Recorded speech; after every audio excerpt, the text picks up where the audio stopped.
Grant stared at Avery as if she had just spoken a language nobody else in the room understood. Then the corner of his mouth lifted. "Page 42, he repeated. "You read my financial report?" Avery kept her eyes on the tablet. "I saw enough to know the numbers should be checked." The table remained quiet. The kind of quiet that made every small sound feel enormous. A fork touched a plate somewhere behind her. Ice shifted inside a glass. From the kitchen, a door opened and closed. Avery could feel the weight of 12 pairs of eyes moving between her and the man at the head of the table. She had not intended to speak. Not tonight. Not in this room. Her shift had started at 4 in the afternoon, and she had expected to finish sometime after midnight. The restaurant was inside the Whitmore Global Headquarters, a polished glass tower in Midtown Manhattan where executives held private dinners after the regular workday ended. Avery had taken the evening shift because the extra hours paid more. Her younger brother, Marcus, was starting community college in the fall, and every additional dollar mattered. That was the explanation people expected when they saw her working late. They saw the uniform, the tray, the tired shoes, and filled in the rest of her story themselves. They never asked what she had studied. They never asked why she could read a balance sheet faster than most people could read a menu. They never asked why she always noticed when someone at a table was lying. Avery had learned that people revealed more when they believed nobody important was listening. So she listened. 3 hours earlier, she had carried a tray into the same private dining room and heard Grant Whitmore discussing the acquisition of a smaller technology company. The deal was worth nearly $1.2 billion. He had spoken with complete confidence, surrounded by lawyers, investors, and senior executives who nodded whenever he paused. Avery had said nothing. She had simply placed the glasses, collected the empty plates, and moved quietly through the room. But when Grant's tablet had been left open for a few seconds, she had seen the report. The number on page 42 did not belong there. It was not a small mistake. It was the kind of error that could change the value of an entire deal. She had recognized it because numbers had once been her language. Before the uniform, before the late shifts, before people began calling her sweetheart or girl without ever asking her name. Avery had spent 4 years studying finance at Columbia University. She had left before graduating, not because she could not finish, but because life had demanded something else. Her mother had become ill. Bills had arrived. Her family had needed her. Avery had stepped away from the classroom and into whatever work paid quickly enough to keep the lights on. But she had never stopped learning. Every night, after her shift, she studied company filings, investment reports, and market trends at the small kitchen table in her apartment. She did it quietly. She did it without telling anyone, especially not Grant Whitmore, because 3 months earlier, Avery had made a decision that would soon change everything.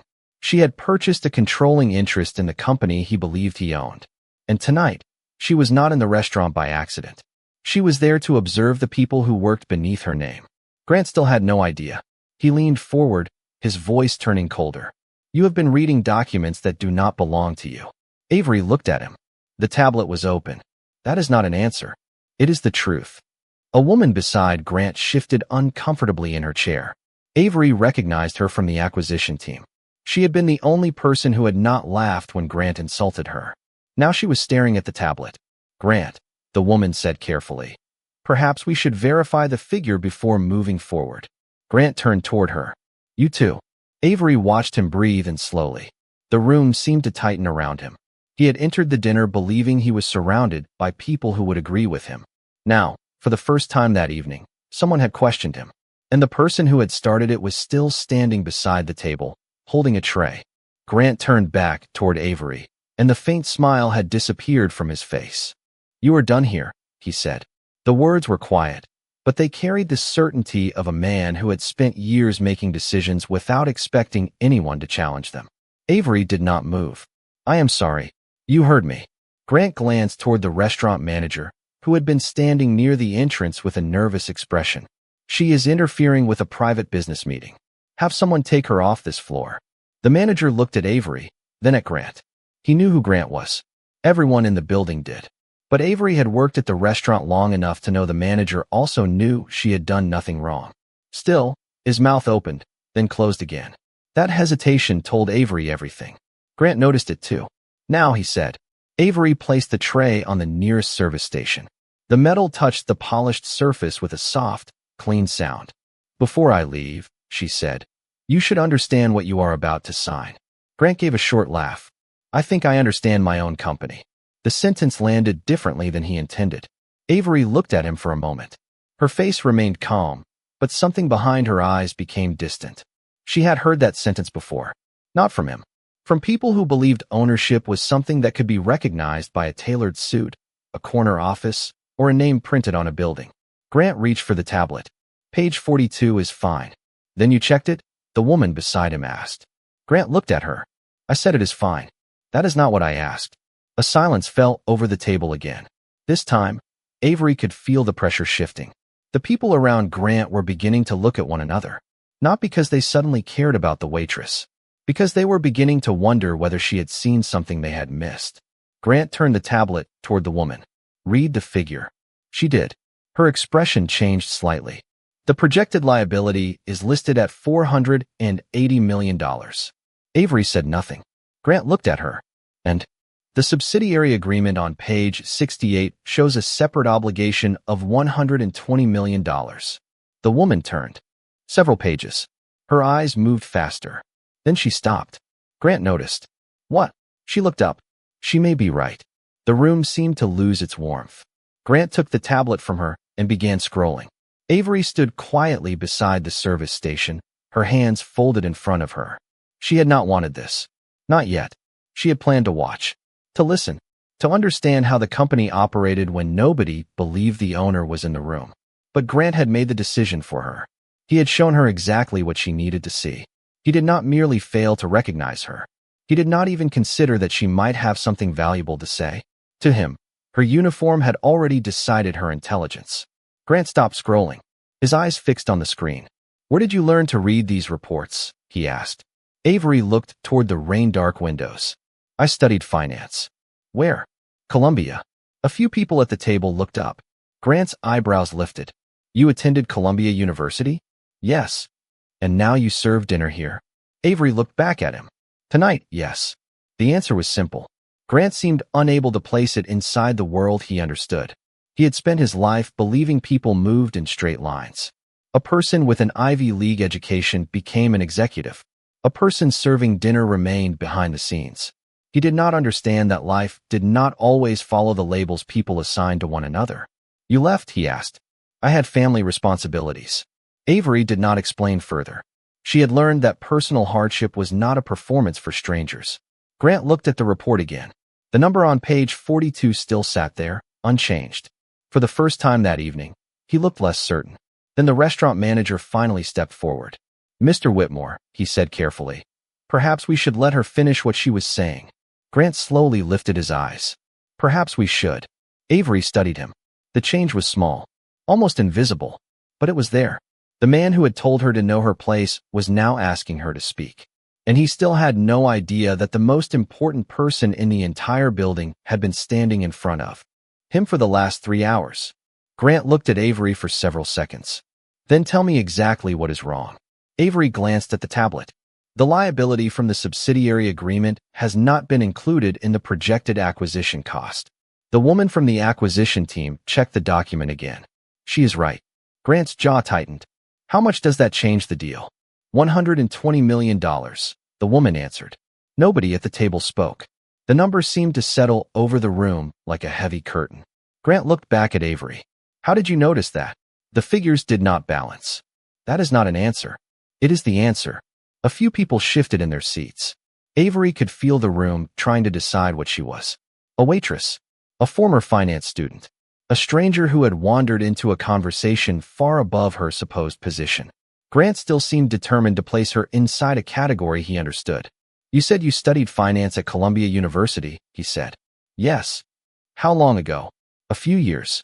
"And you have been working here ever since?" Avery looked at the rain sliding down the tall windows. "I have been working in several places." "As a server?" "Sometimes." Grant gave a quiet laugh. "You understand why this is difficult to believe." Avery looked at him. "I understand why you find it difficult." That answer changed the atmosphere again. She had not raised her voice. She had not insulted him. But she had refused to make herself smaller just to protect his comfort. Grant leaned back in his chair. "You have been standing in this room for 3 hours. listening to a private discussion. I have been doing my job and reading confidential information. The document was visible. You still had no right to analyze it. Avery nodded once. Perhaps not.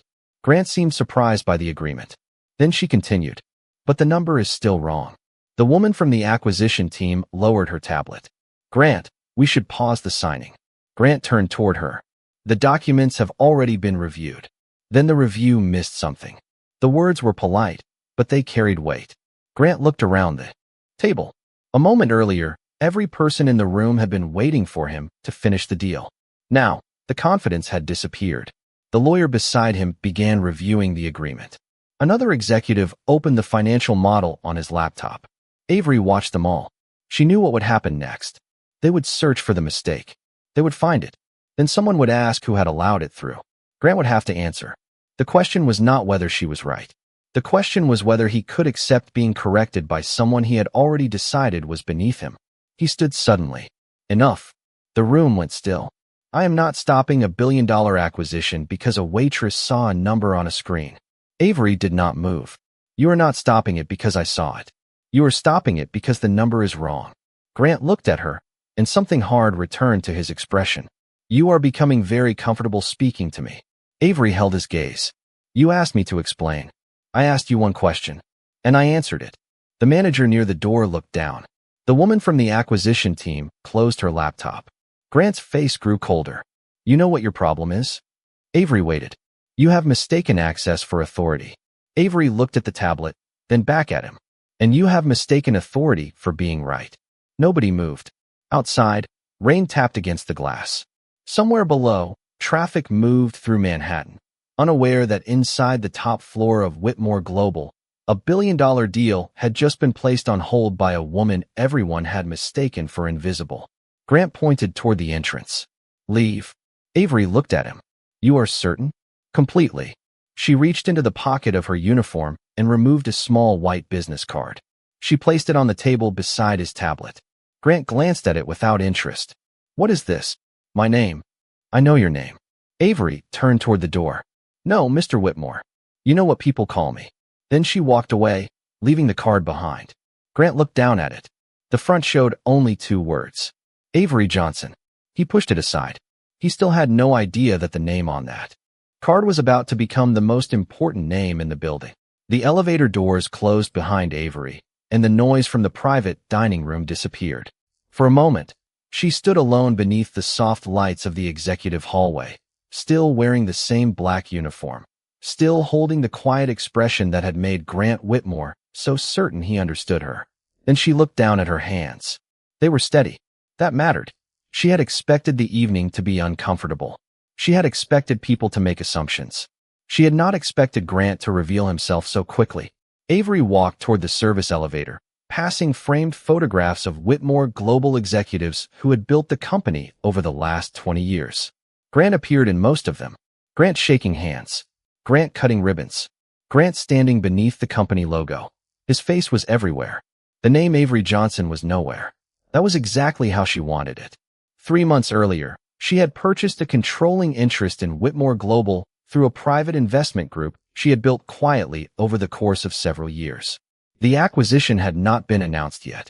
The final transfer of ownership was scheduled for the following morning, after the board completed its review. Avery had insisted on spending one evening inside the company before the announcement. She wanted to know what reports could not show her. She wanted to hear how employees spoke when they believed no owner was listening. She wanted to see who was respected, who was ignored, and who believed a title gave them permission to treat other people as if they were invisible. Grant had answered that question for her. The service elevator arrived with a soft chime. Avery stepped inside. Before the doors closed, she heard footsteps behind her. Avery. She turned. It was the woman from the acquisition team, the one who had questioned the figure on page 42. Her name was Claire Bennett.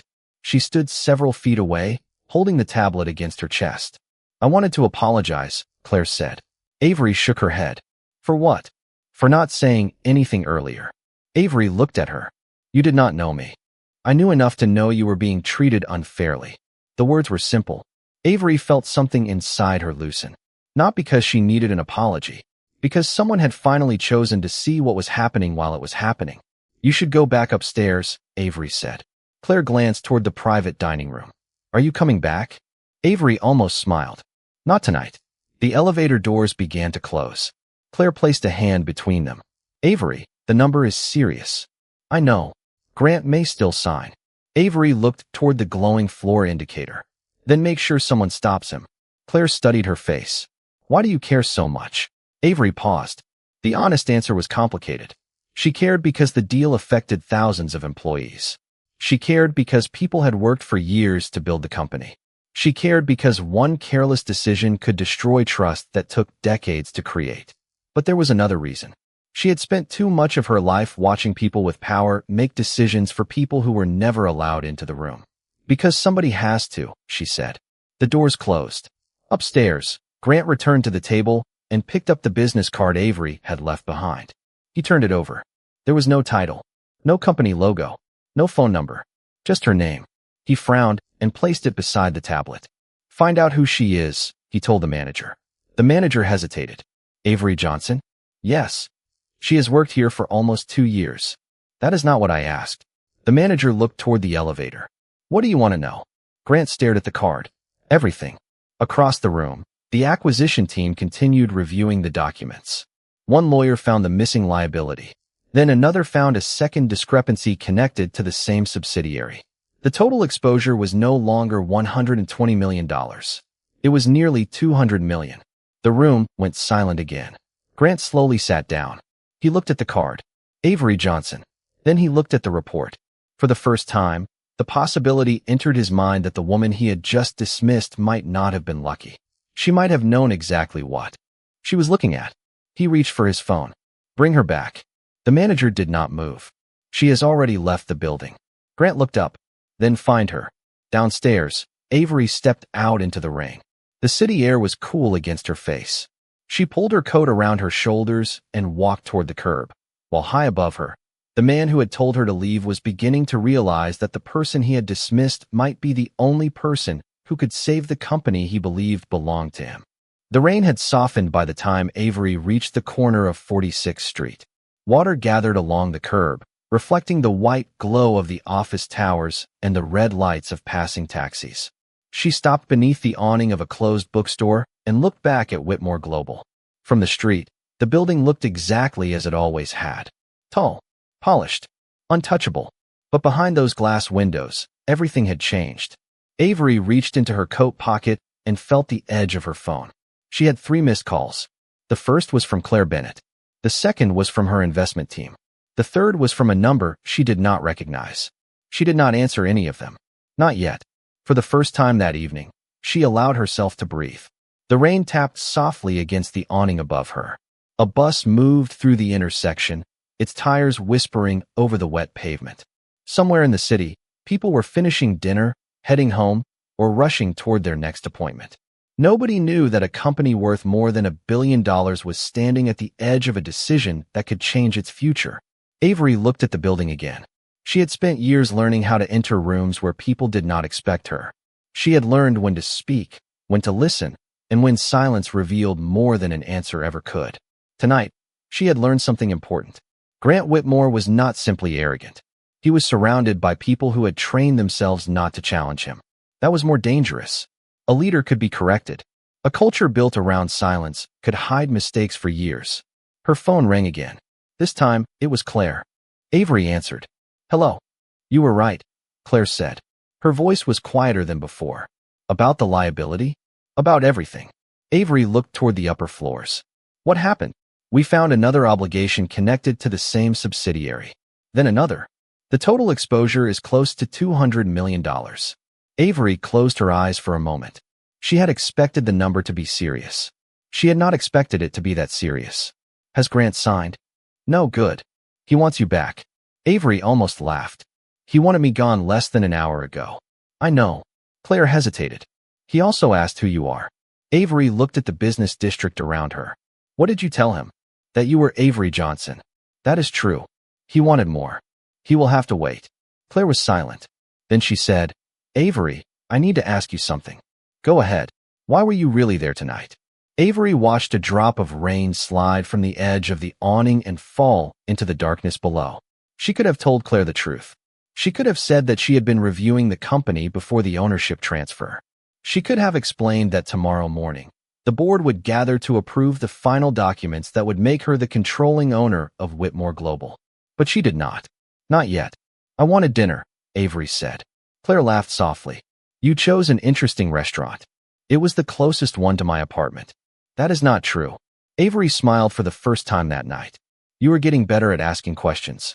They ended the call. Avery stepped away from the awning and into the cool night air. Across the street, the lights of Whitmore Global remained bright. She knew Grant was still inside. She knew he was looking at her name on a small white card. She knew he was trying to understand how a woman he had dismissed could have seen what his entire team had missed. But there was one thing he did not know. The number on page 42 was not the only reason Avery had come to the building. She had already suspected there was a problem inside the company. The financial report had simply confirmed it. Now she needed to know how far. The problem went. Upstairs, Grant stood alone near the conference table while the lawyers continued their review. The city lights reflected across the windows behind him. He picked up Avery's card again. Avery Johnson, he said quietly. The name felt familiar. He opened his phone and searched the company records. Nothing obvious appeared. He searched the investor database. Still nothing. Then his assistant entered the room holding a folder. Mr. Whitmore, she said, we found something. Grant looked up. What? She placed the folder on the table. The person who owns the investment group that purchased the controlling interest in Whitmore Global. Grant stared at her. Who is it? The assistant opened the folder. Her eyes moved across the first page. Then she looked at him. Avery Johnson. For several seconds, Grant did not speak. Outside, rain continued to fall against the glass. And somewhere below, the woman he had told to leave was walking away from the building he had spent his entire career believing belonged to him. Avery Johnson. Grant stared at the name on the page, then at the card beside it. For several seconds, the two pieces of information refused to fit together. The woman in the black server uniform. The woman who had stood beside his table holding a silver tray. The woman he had told to leave because he believed she did not belong in the room. The same woman had purchased a controlling interest in Whitmore Global. His company, his name, his building, his decision-making power. Grant reached for the folder. How much? He asked. His assistant looked down at the documents. The investment group acquired enough shares to become the controlling owner. How much? He repeated. 51%. The room seemed to become strangely quiet. Grant looked toward the windows. Manhattan stretched beneath the dark sky, thousands of lights glowing through the rain. For years, he had believed the company was an extension of himself. He had built his reputation around the idea that nobody understood Whitmore Global better than he did. Now, in less than an hour, he had discovered that the person who had understood the most important financial problem in the room was the person he had dismissed without a second thought. When does the transfer become official? He asked. Tomorrow morning. Grant looked down at Avery's business card. No title, no company logo, just her name. She planned this. His assistant did not answer. Did she know about the liability? We do not know. Then find out. The assistant hesitated. Mr. Whitmore, she may already know more than we do. Grant looked at her. The words were not meant to be disrespectful. That made them worse. He turned back toward the conference table. The lawyers had spread documents across the surface. Numbers, agreements, obligations, signatures. Everything he had trusted was suddenly being examined under a different light. The woman from the acquisition team, Claire Bennett, stood near the end of the table. Grant looked at her. You knew her? I knew she was here. That is not what I asked. Claire held his gaze. I knew her as Avery. You knew she was the owner? Claire shook her head. No. Grant looked toward the door. Did she tell you anything? No. Then why did you defend her? Claire paused. I did not defend her. I asked us to check the number. Grant looked down. He remembered the moment. The way Avery had stood there. The way she had not raised her voice. The way she had answered every question without trying to prove herself. He remembered saying, You have mistaken access for authority. Then her reply came back to him. And you have mistaken authority for being right. Grant closed his eyes briefly. The words had seemed arrogant when she said them. Now they sounded like a warning he had refused to hear. Call her, he said. Claire looked at him. She may not answer. Then leave a message. What should I say? Grant looked at the card. For the first time in years, he did not know what words would give him control of a conversation. He could not order Avery back. He could not threaten her position. He could not remind her who he was. She already knew. And now he knew who she was. Tell her I need to speak with her. Claire did not move. About the deal? Grant looked toward the rain-streaked glass. About everything. Meanwhile, Avery had reached her apartment in Queens. The space was small, warm, and quiet. She placed her keys on the kitchen counter and removed the black uniform she had worn all evening. On the chair beside the table sat a neatly folded dark suit. Her suit, the one she would wear in the morning. On the table, her laptop was open beside a folder marked Whitmore Global. Avery sat down and looked at the first page. Tomorrow, she would walk into the company as its controlling owner. Tonight, she had walked through it as a waitress. The difference had not been the clothes. It had been the way people treated her when they believed she had no power. Her phone lit up. A new message appeared. Grant Whitmore wants to meet. Avery read it once. Then she looked at the rain moving across the window. She typed a reply. I will be there at 8 in the morning. Nothing more. She placed the phone down. Across the city, Grant read the message and understood something he had not wanted to understand. Tomorrow, Avery Johnson would not be coming back as an employee. She would be entering the building as the woman who could decide what happened to everyone inside it. Avery arrived at Whitmore Global at exactly 8 o'clock the next morning. She wore a dark navy suit, a simple white blouse, and no jewelry except a small silver watch. Nothing about her appearance demanded attention. She did not need it to. The lobby was already busy with employees moving through the glass entrance, carrying coffee, folders, and the quiet urgency of a Monday morning. Avery walked through the doors and approached the reception desk. The receptionist looked up. Good morning. May I help you? Avery smiled politely. I am here to see Grant Whitmore. The receptionist checked the schedule. Do you have an appointment? Yes. Your name? Avery paused for half a second. Avery Johnson. The receptionist typed, then stopped. Her eyes moved from the screen to Avery's face. I am sorry. Could you repeat that? Avery Johnson. The receptionist looked toward the elevators. Somewhere above them, the board was gathering. The final ownership documents were ready. The company was about to change hands. The receptionist stood. Quickly, please wait here. Avery did not sit.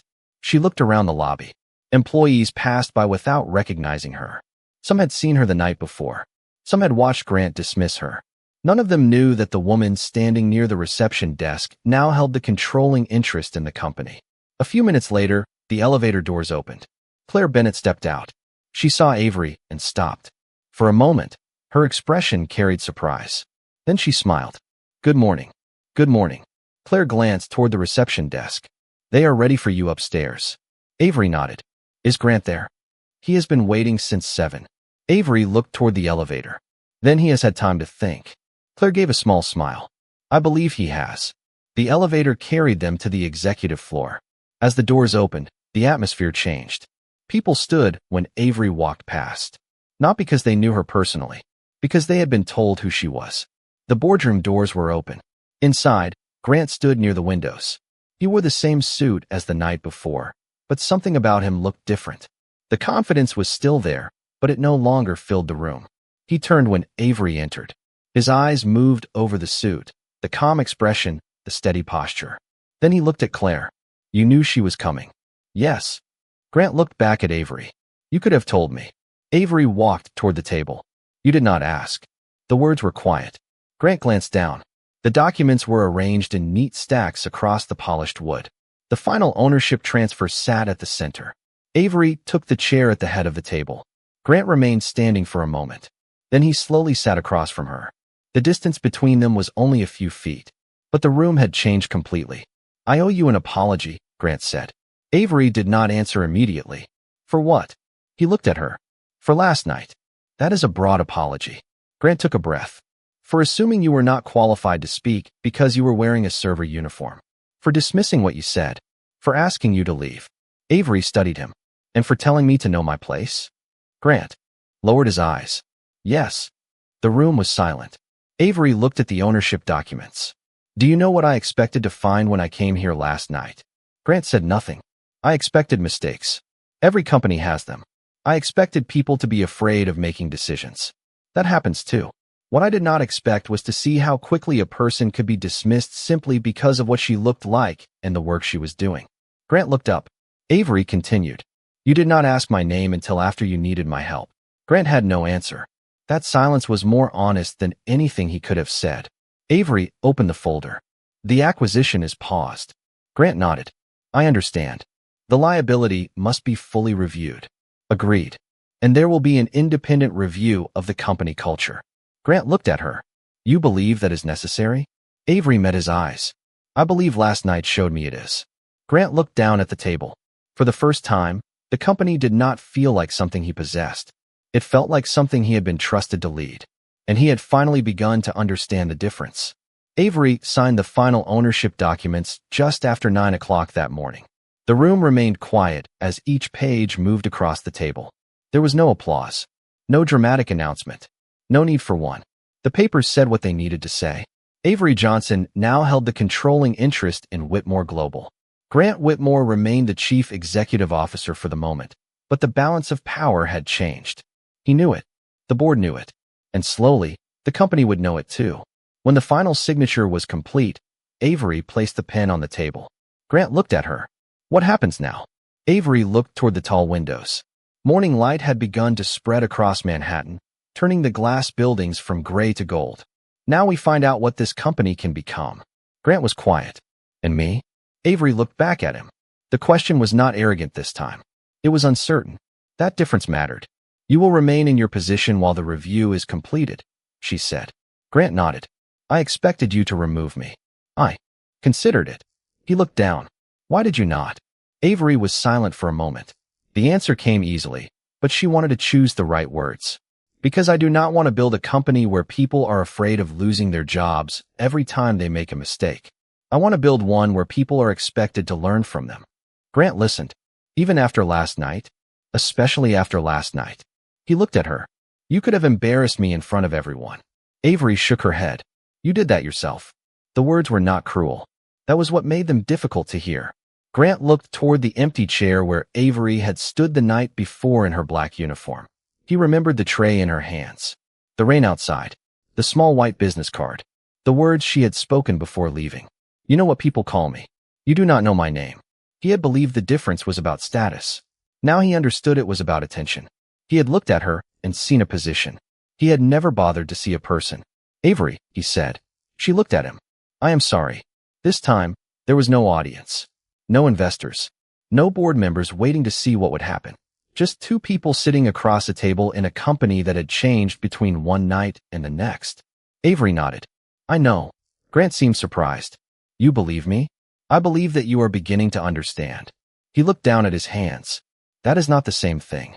No, Avery said. It is not. The conversation ended there. Not because everything was fixed. Some things could not be repaired with one apology. But change did not always arrive with a speech.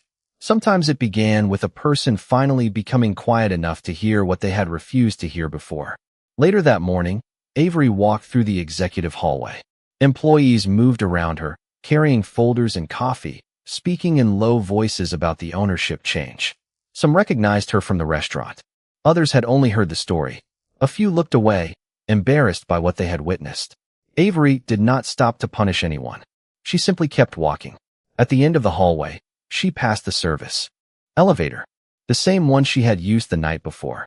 For a moment, she saw her reflection in the polished metal doors. The black uniform was gone. The dark suit remained. But the reflection was still the same woman. The same woman who had worked late shifts. The same woman who had studied finance at a small kitchen table. The same woman who had stood quietly while a powerful man told her to know her place. Avery pressed the button for the executive floor. Behind her, the elevator doors opened. Grant stepped out. He saw her. This time, he did not walk past. He stopped. Good morning, Avery. She turned. Good morning, Grant. Nothing more was said. She continued down the hallway. He watched her go, then looked at the service elevator beside him. The doors slowly closed. Outside, the morning sun reached across the glass walls of Whitmore Global. Inside, a woman who had once been treated as invisible walked toward the room where her decisions would shape the future of the company. And behind her, for the first time, the man who had told her to know her place stood quietly, learning that dignity does not come from a title, a building, or a name on a door. Sometimes, the strongest person in the room is the one everyone else was too proud to see.